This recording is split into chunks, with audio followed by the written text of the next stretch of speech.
Well, that was a good introduction. And my cat is currently biting me. Not quite what I wanted to set up as in far as when I went to go live, it said no.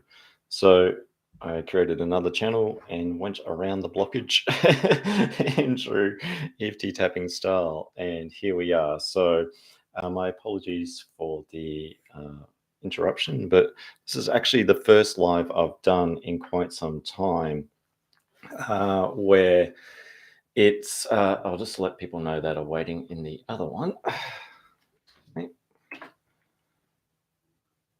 What was happening was apparently Google wants you to be using the Google browser because every time I went to go live, my pop-ups were saying no. Okay, just let people know.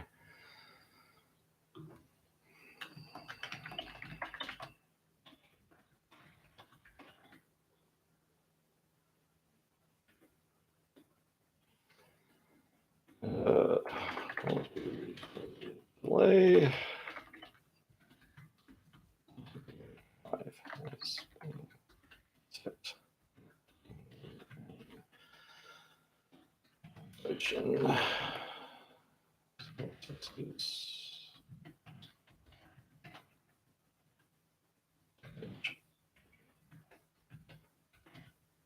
All right. And hopefully whoever was waiting there might jump in. Whilst waiting for that, I'll do a brief introduction of myself. I'm Dion, an EFT tapping practitioner based in Brisbane, Australia. And I used to do what was known as intuitive EFT tap and chats way back in the day when I first started this channel. And it was a way of talking about a topic and then tapping upon a topic. And I ended up separating those two, like the chats and the EFT tapping, based on two things. One, I didn't actually have YouTube live at the moment. I've got my cat here. Say hello to my cat. I didn't have access to YouTube live back in the day, so I was using Facebook and going through Zoom, and the quality was that of filming through a potato. So the early video qualities were very low resolution, which is kind of annoying because there was quite a few good ones there. But I also got some good advice from an old friend about this sort of social media content, keeping everything short, because as this chat was going to be, it was going to be an INFJ chat. And we tend to go on long-winded journeys, and that can be very hard to edit sometimes. So the topic of this intuitive EFT tap and chat is the desire to be understood. And I've actually got a few notes to my right to see if I can actually stick to them this time. But the purpose of these intuitive EFT tap and chats is that there's a concept in EFT tapping, Gary Craig talks about it, of reframing, of looking at things from a different point of view. Because when we have belief systems of ourselves, whether it's a perceived negative belief system of like, I don't deserve things in life, or I don't really like, I view myself in a bad light. I should carry this blame. I should carry this shame, sort of thing. These sometimes are just merely conditioned belief systems that we carry. And when we start to shift this, and especially in EFT tapping, we start to shift and reframe some of these beliefs. And the stress, the weight that we've been carrying for so long starts to also dissipate. And my job simply as an EFT tapping practitioner is to discharge that stored stress within the body. EFT tapping is also known as a stress reduction tool. So we're wanting to reduce that upregulated stress that we have in our bodies. We've been carrying on so much stress for so long because anything that doesn't find its completion, especially with trauma, if something can't find its ending, it continues on, it cycles on in the body, and that can be a continued charge within the body. So we're carrying stored stress. So EFT tapping on these meridian points, whilst also focusing on a cognitive, which is also going to be the topic of this conversation, focusing on that cognitive, like of these belief systems, facing some of these belief systems, whilst also stimulating a release, creates a discharge, a down regulating. So we're creating a less stressed state in the body. And anything where we have a belief system of like, I don't deserve sort of thing, and it carries that weight of charge of like the full mobilization of a traumatic energy that hasn't found its completion, then it's going to find its completion in reaffirming that belief system. So I don't deserve sort of thing. And it's got all that charge behind it sort of thing. It's like, it limits one's life. So simply for an EFT tapping practitioner, we're just discharging. We're taking the explosive out of the trigger. So even if the trigger's pulled, we might feel discomfort, but it's not going to be an atom bomb type level or a panic attack or a trauma overwhelm. My cat is kind of frisky next to me, so if you see me jump, he's decided to activate his violent mode. So onto the topic, the desire to be understood. And I wanted to cover those three topics on it. It was if it's understanding we want from others, do we actually want to be understood from others? Is that actually what we're seeking? How it's impossible to fully understand ourselves. So can we actually understand ourselves? And also from a trauma perspective, what creates this desire to be understood? And I tend to think about things a lot. And in this, it's merely a way of looking at things from different points of view, because when we become set in one way, we might be limited in other ways of looking at things that might actually create unnecessary energy or direction of energy towards something that when you think of like an epiphany sort of thing, it's like, oh, well, that makes sense sort of thing. It was like right in front of me the whole time. So this is a way of just probably doing the heavy lifting out of like the thinking. So I'll cover how it's impossible to fully understand ourselves. Now, can we fully understand ourselves? It's an interesting question because some people might say yes, some people might say no, some people might just not even consider the question. And with everything that is within your experience of life, there is an inclusion and an exclusion of what we know. A simple explanation of this is scientific discovery. I've spoken about this before, where science, if you look at the meaning of the word, it just means knowledge, knowledge, knowledge, experience, a knowing. So it's not really the science is like, well, the coming together of like medical people sort of thing. It's merely an understanding of something that we've observed. It's an observable thing. So, and we come to an understanding, an agreed understanding, a tested understanding about what we know. But with scientific discovery, what we've known changes over time. So what we've known either increases or decreases with knowledge. So it either has an inclusion or an exclusion of what we know. So what we know then may have been different to what we know now. A simple thing, we've come through all the pandemic sort of thing, and one of the things that I learned as an EFT tapping practitioner is the emphasis on hand washing, for example. Back in the day, for hand washing of doctors and that was actually seen as below them sort of thing. It was like, we are doctors. It's like, we don't get germs. Until with births and that, they were showing, and surgeries, there was deaths, and a person, don't bite me, go, if you're going to be annoying, go. If the inclusion of hand washing, for example, was showing less deaths, was showing less infections, sort of thing. So then it became included knowledge to where it's like this standard knowledge now, sort of thing, that this is what you do to keep your hands clean. So there is the scientific discovery of germs being a bad thing, to where we are today, where we're almost obsessively cleaning our hands, trying to keep ourselves sanitized from a world that we are affected by.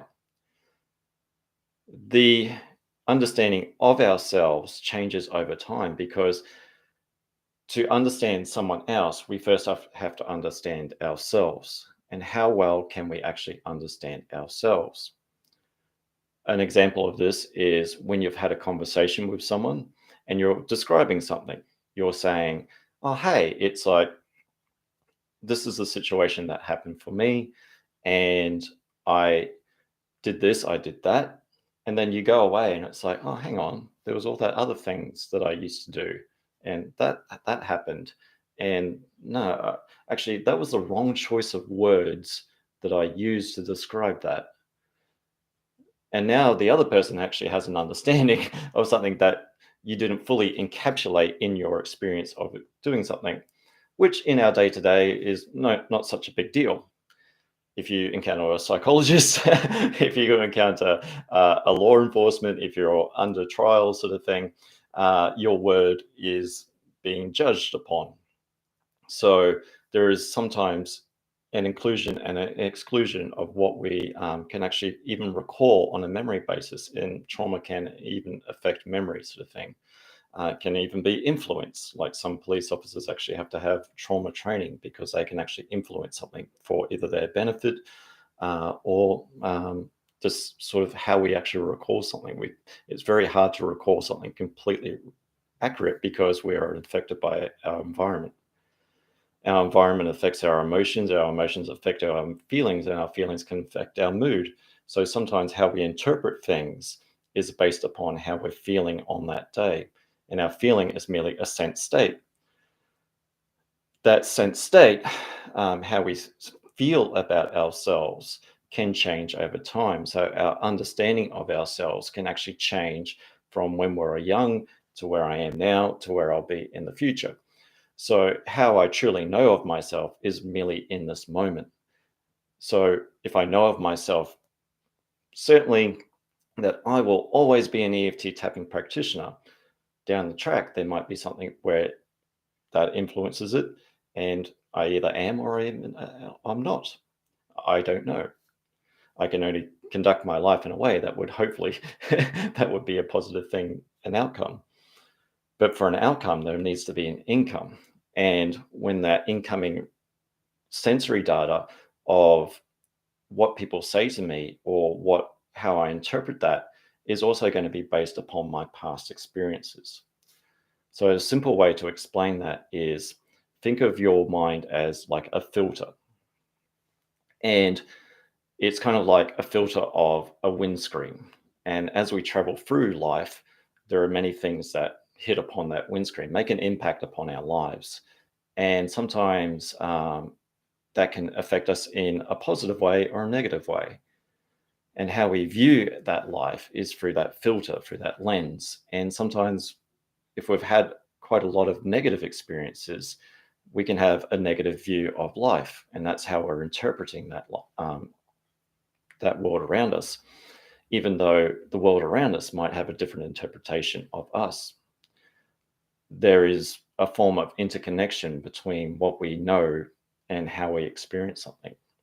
And how we experience something in our mind is different to how we experience something in our body. So in our body, there is more sensory data being sent to the mind than to the body.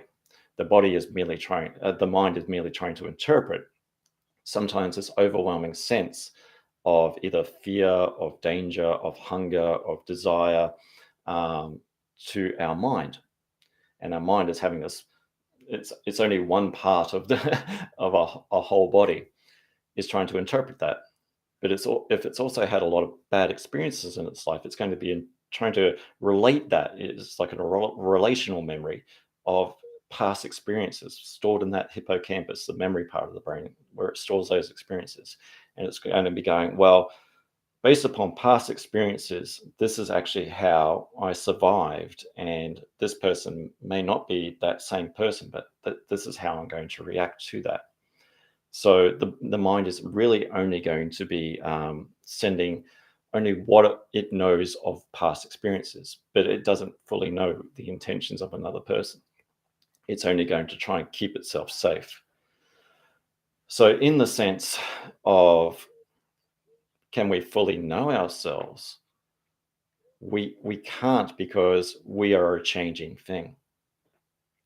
What we know of ourselves now will always change. What we know of what people know of us will always change. And how we even have our conscious awareness and unconscious awareness of what our body is sending to our mind and what we're trying to interpret of that is going to be two different things. We have an autonomic nervous system for a reason. We can't consciously be aware of our breathing all the time, how to beat our heart, how to circulate. Otherwise, we would have basically a mental breakdown, and then also have to go through the process of thinking about how to have a mental breakdown. So, as I was saying before, sometimes this relates to cognitive memory. So, if you turn up to a psychologist or are trying to relate to something, it's going to be very hard to do that when your body is under threat. How it's going to interpret information, how it's going to relay these experiences, how it's going to say to another person, how it's going to try and include its wholeness of its experience is going to be very hard, because what the mind is currently doing is putting all of its directed energy into keeping itself safe and alive, which, if it's interpreted to another person, is only going to be a limited perspective of something. So, what the person knows of you is only going to be probably the tip of the iceberg. The other thing is, when the body is under threat, the cognition starts to go offline. So, think of if you're in a cold situation, your body will actually, without conscious thought, start to direct all of its blood heat to its central organs. Like arms and legs aren't that important in that time. It wants to keep its core self safe. So if we are keeping our core self safe, there are parts of our body that we start to lose feeling to. We start to become disconnected to. We can't actually have conscious control of that. It starts to go numb. Now, that is the mind keeping itself safe. It's directing the mind and the body. It's trying to keep all of its parts of itself safe. When we are constantly under threat, when we are feeling not safe, the cognition starts to go offline as well. It can't think about how to interlock circles or how it should, on a cognitive rational sense, try and keep itself safe, because there is a part of our experience that we are unaware of that is trying to keep us alive. So it's that integration of what we know and what we don't know, that down regulation once again, starting to de-stress the body, that we actually become receptive to something. So, can we fully understand ourselves? We can only have a perception of what we are now in this moment, and what we are in this moment is also going to be infected by our environment. Is it understanding that we want from others? Well, this is the interesting one, because I don't think it is understanding, but I also think it is, in a sense. Because when we want understanding from someone else, we're wanting to be heard, we're wanting to be understood, we're wanting some part of our experience to be related to. And as I've just gone through, that part of that talk is that there's probably going to be something that someone doesn't quite get, or how we experience even the intensity of an emotion is not going to be fully expressed to someone else. But they might be able to join the dots. They might be able to go, "Oh, hey, it's like, yeah, I can finish that sentence. Like what you are struggling with, I can actually understand." I can comprehend, I can make some form of coherence out of what you're saying, and I get you. And that getting of someone can be of huge value. Um, and sometimes in a therapy setting, it's like, oh, hey, I find my story is finally being heard. I finally feel, finally someone is listening to me. I feel understood, but is it understood? Or is it merely I feel accepted? I feel my words are being heard. I feel that I'm no longer being rejected. I'm no longer being deflected. I am being merely accepted. And of a human relational sense, we all want to be accepted. We all want to have something of for ourselves. We want a family, a relationship, a connection with friends. We want our group. We want our tribe. We want to be accepted and included, because the exclusion of what we're not included to means, on a survival sense, way back in the day, if you're not part of the tribe, you're not part of the savannah with all the lions and tigers and bears. Oh my.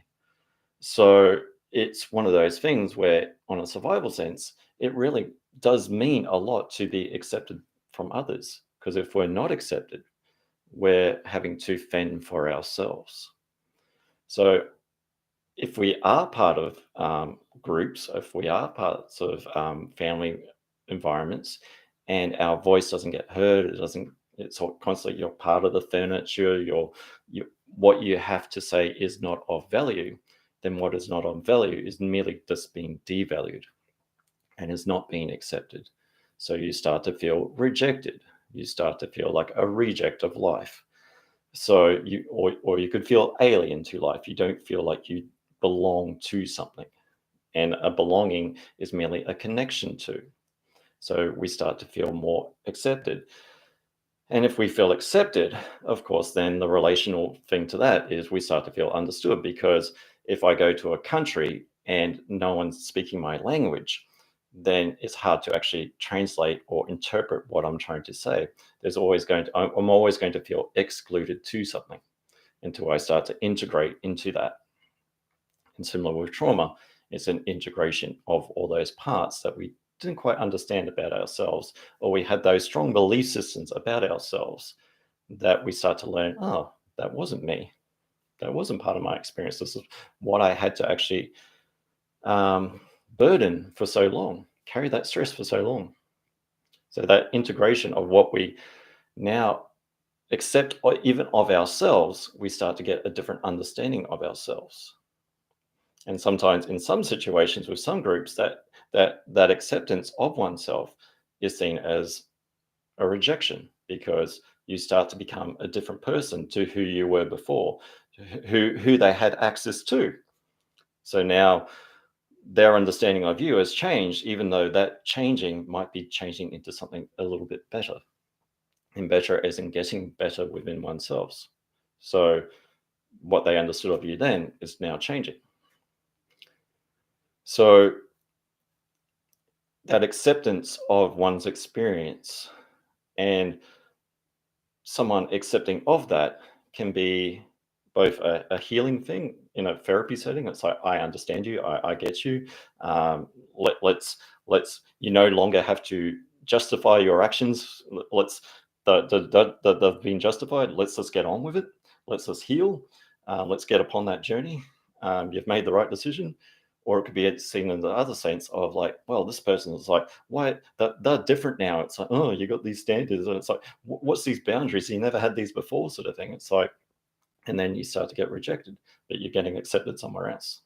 So it's both a positive and a negative in some respects. Also, from a trauma perspective, what creates this desire? Because it is a desire to be understood. It is a desire to be accepted. It's a longing. It's a craving almost. I just want that person to understand me. I just want something where I no longer have to like be something for someone, or my words are like not rejected. They're actually heard. I crave that.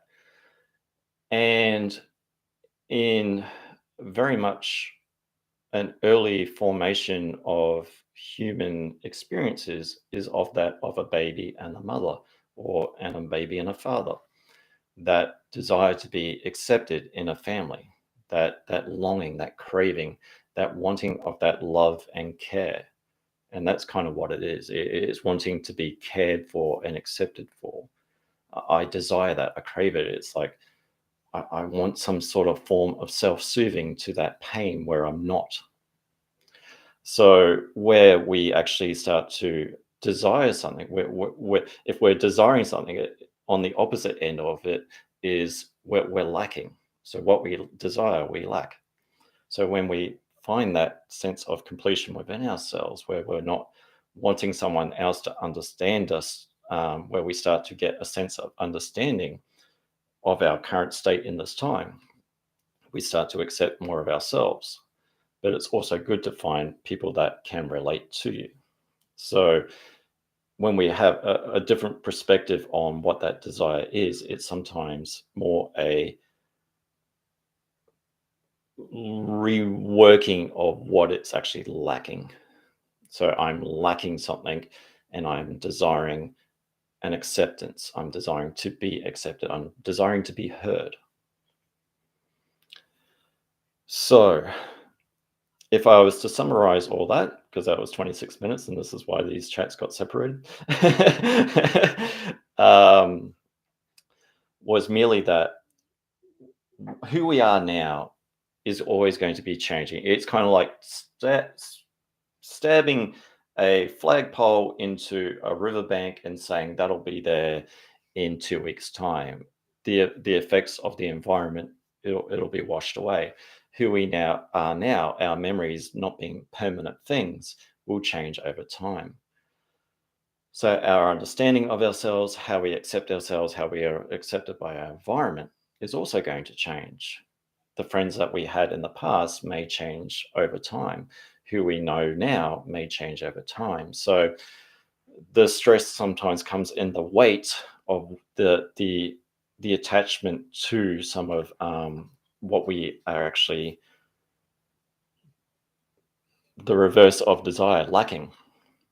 So we're lacking that care, we're lacking that affection, we're lacking that sense of belonging. So wrapping all that up, that's the chat part of it. Of course, being an EFT tapping, we're just going to tap on that. My cat has now gone into rest and digest state rather than the sympathetic attack state. He's sleeping next to me now. You chilling out? Yeah, cool. All right. So let's do an EFT tapping on the desire to be understood and taking full responsibility for our own well-being and repeating after me. Let's go with that flow.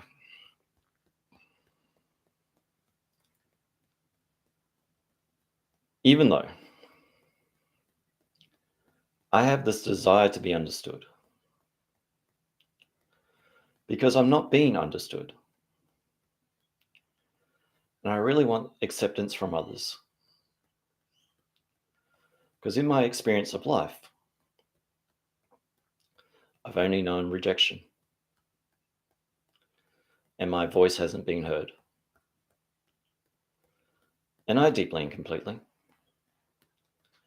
love, honor, and accept myself, even though I really want to be accepted. I desire it. I long for it. And sometimes this hurts my heart and really makes me feel bad. And I deeply and completely love, honor, and accept myself, even though my experience of those around me may change over time. And I feel that I'm changing. And I'm unsure of that. And I deeply and completely Love, honor, and accept myself. I'm a human being. I'm a human being. I'm being in this moment, just tapping away. I've been many things in the past, and I've wanted to be many things in the future. And along this journey of life, I've carried many experiences with me. And how I've related to these experiences, some of them I've understood, and some of them just don't make any sense. And how I relate this experience to other people on this journey of life. They may have accepted this, or they may have rejected my experiences. And I may have been accepted, or I may have been rejected by those around me. And how that feeds back into my mind and into my body will either feel really good, or I may feel dejected. And that may reaffirm some things in my life. And I might start to get belief systems of myself. And these belief systems may change over my time of life, of how I view myself. I might have a dirty view of myself, or I might have a really positive view of myself. And in my day-to-day, those views may change. And my understanding of myself may change in a day. And that may be based upon my environment. The environment that I'm included in might make me feel really good or really bad. And the environment that I'm outside of might make me feel really good or really bad. And this might create a confusion, or it might create some change. As I start to become aware of how my environment affects me and how my internal environment affects me, of how I believe about myself and how others believe of me. And do I truly know me? And do others truly know of myself? And some of these knowings are projections. And some of these knowings are inner reflections. So it's kind of hard to truly know of myself. But I do know of how I feel and how my body feels about me and how I interpret these feelings, all these emotions. And some of these emotions get stuck. And I don't like this stuckness. It creates fear and tension within my life. And how I interpret this life and how others tell me how I should feel about this life may not get heard because I'm busy trying to survive whilst others tell me to thrive. Because I don't feel this acceptance of feeling safe within myself, of all these experiences I've experienced. Some things are hard to let go of because they're keeping me safe. Why drop a shield when I perceive I'm in a battle? That would just leave me vulnerable. And some fights I've fought, but I'm continuing to experience that within my mind and within my body. So my understanding of this world is that of a perceived attack. And I might be open to changing that perception, shifting that understanding of myself, letting go of past experiences that limit my view of this world. There's a lot of bad experiences in life.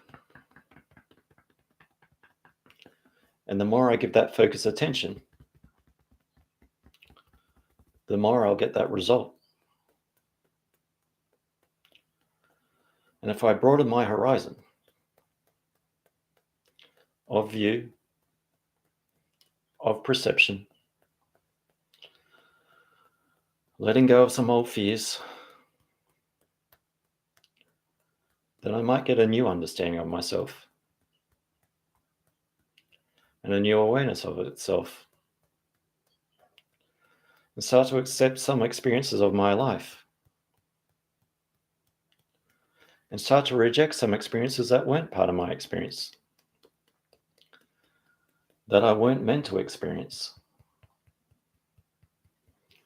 that I merely had to endure.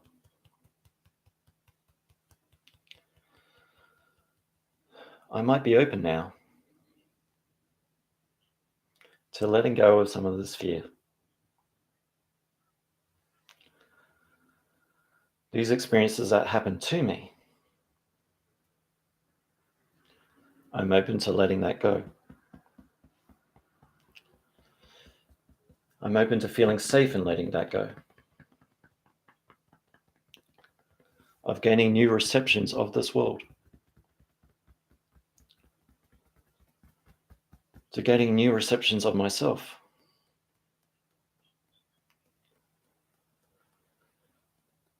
To be receptive of my experiences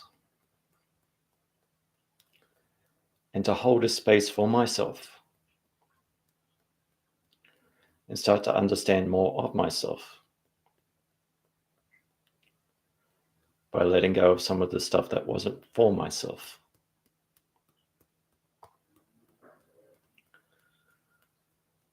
I'm open to giving a bit more compassion to myself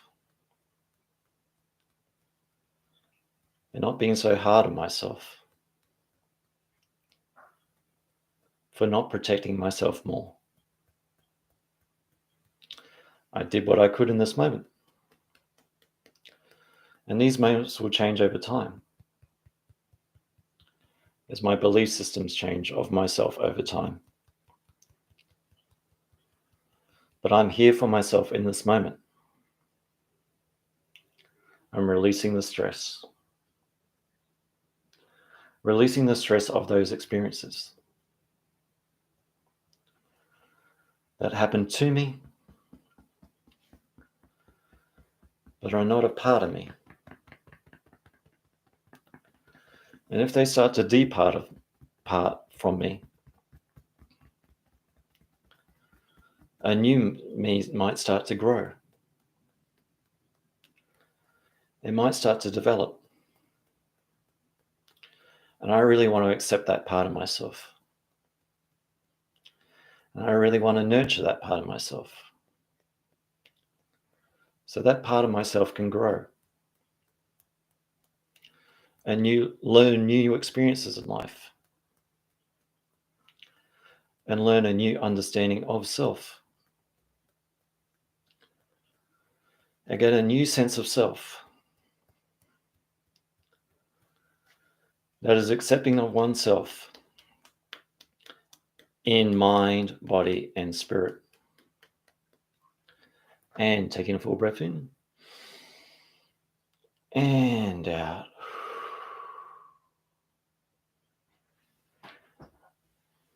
So hopefully that brought a little bit of relief to some experiences that sometimes we have to endure, and anything that we're enduring, we're bearing, and anything that we're bearing, kind of like carrying a heavy backpack, if we can put it down, we tend to feel a little bit more freer within ourselves. And anything where we're feeling freer in ourselves, we tend to feel a little bit more receptive. We've got the energy and the capacity to hold more experiences and take on more in life that we actually enjoy, and bring towards more positive experiences that also bring positive challenges, because we also want positive challenges. Because another thing to consider is if we fully understand ourselves, then we fully know of everything, which kind of makes for a boring life.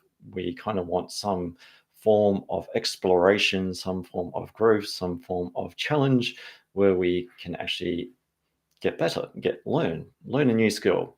You can learn all the scales and the notes of a piano, but all you know of that is the scales and the notes. The joy comes in the melody, the harmony of playing songs that you enjoy. So, the first intuitive EFT tap and chat in quite some time. Of course, a hiccup. These also used to happen back when I was doing them on Zoom. It would be through Zoom and then onto Facebook. You'd set up the Facebook nice and perfectly. You'd have it all looking nicely. You'll go to press live and Facebook would say no. You've got to do it all again. So you'd have that sheer panic of like, so yeah, I might do more of these. I'll see how I go. I'll go back and view the stream and see the quality of it, because I also want to be doing things where it's of least of good image quality. So I'll catch you in the next one. I offer EFT tapping online, of course, through inflationsupportservices.com. Check that out. And yeah, I'll see you in the next one. Bye for now.